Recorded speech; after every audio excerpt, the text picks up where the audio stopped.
करायला त्यांच्या महानगरपालिकेवर काय असते, व्याप असते, कामाचं खूप असते ना कामं, त्यामुळे ते रस्त्यांची असुविधा असे सगळे छोटे छोटे ते सगळे आपल्या दैनंदिन जीवनात आपण ते काय होते सामोरे जात असते त्याला. आता दुसरं सांगा एक फायदा आणखी सांगा बघू काय फायदा आहे की फायद्यामध्ये सांगा नागरिकांमुळे आणखी काय फायदा होतो. आता तुम्ही गावी आहे आणि समजा एक कल्पना करा की आपल्या शेजारीच कोणाला तरी हॉस्पिटलला नाही, तुम्ही गावी आहे, तिथून शहराचं हॉस्पिटल आहे ते 10 किलोमीटर वरती आहे, मग काय होईल तुम्हाला काय करायला लागणार, ॲम्ब्युलन्सचा वेट करायला लागणार, खूप वेळ वाट करायला लागणार, किंवा गावामध्ये जी प्राथमिक सुविधा आहे म्हणजे प्रथमोपचार करण्यासाठी किंवा जे काही छोटं हॉस्पिटल असेल तिथं तुम्हाला दाखवायला लागणार आणि मग मोठ्या हॉस्पिटलपर्यंत जाण्यासाठी काय करायला लागणार, वाट बघायला लागणार. त्या उलट नागरीकरण म्हणजे शहरामध्ये जे नागरीकरण आढळते त्याच्यामध्ये तुम्हाला काय मिळणार आहे की सोयी सुविधा लगेच कमी वेळात तुलनेने गावाच्या तुलनेने कमी वेळात. गावात ॲम्ब्युलन्स लवकर कमी वेळात लवकर पेशंटला हॉस्पिटल. पण ते शहरापासून जर गावाचा अंतर 10 किलोमीटर असेल तर आपल्याला रिक्षा ते 10 किलोमीटर तरी वाट बघायला तिथून इतर पण आपल्याला वाट बघायला लागणार रस्ते किती सोयीचे असते आणि इथं शहरामध्ये दर 5 किलोमीटरच्या अंतरावरती धारावीच असलं मीडियम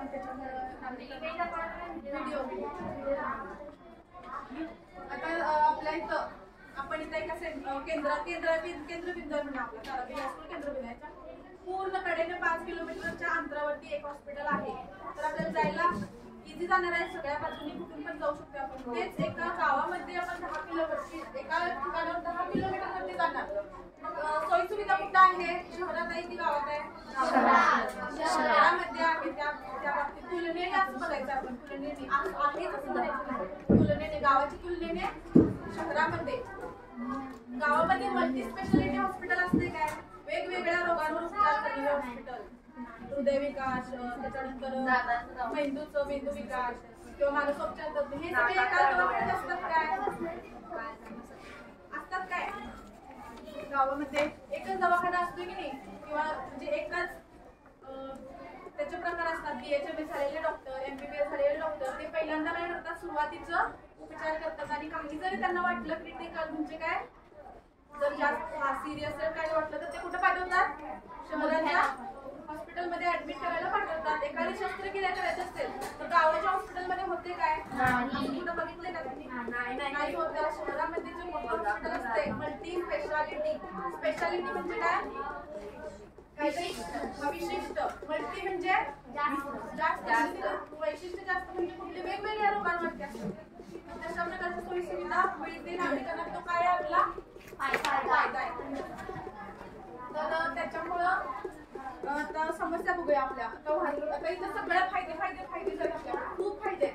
मग तिथं कसं काय होणार आहे, लोकांचं लोकसंख्या वाढणार, स्थलांतर लोक काय विचार करणार, इचलकरंजी मँचेस्टर आहे, कापड उद्योग आहे, म्हणजे काय असणार तिथं काम मिळणार नाही. मग UPचे बिहारचे कारागीर लोक किंवा त्यांना ज्यांना कापड उद्योगामध्ये काम करता येते किंवा त्यांना ज्यांच्या हातामध्ये कला आहे ती किंवा ज्यांना तिकडं काम मिळत नाही तिथं काहीही करून काम करायचंच आहे अशी लोक आपल्याकडे स्थलांतरित होणार आहेत, बरोबर आहे. त्यानंतर त्या कापडाला विकायचं कसं हे माहित असलेली लोक गुजरातला राहतात, गुजरात, राजस्थान, तिथं काय होते कापडांवरती प्रक्रिया होत असत्या. तुम्ही बांधणीचे ड्रेस घालताय, बांधणी हा प्रकार माहित का, बांधणीचे ड्रेस, पेंट केलेले ड्रेस किंवा आता ही जो ही तयार होताना अशी ऍज इट इज तयार होते ना, अशाच प्रकारे सुरुवातीला ते कापड बनणार, मग त्याच्यावरती डिझाईन होणार, अशा प्रकारची जी प्रक्रिया असते पुढं कच्च्या मालावरची प्रक्रिया ही गुजरात आणि राजस्थान मधली लोक हाताने तयार करतात, म्हणजे हस्तोद्योग, बरोबर आहे. मग तो कच्चा माल कुठं मिळतोय,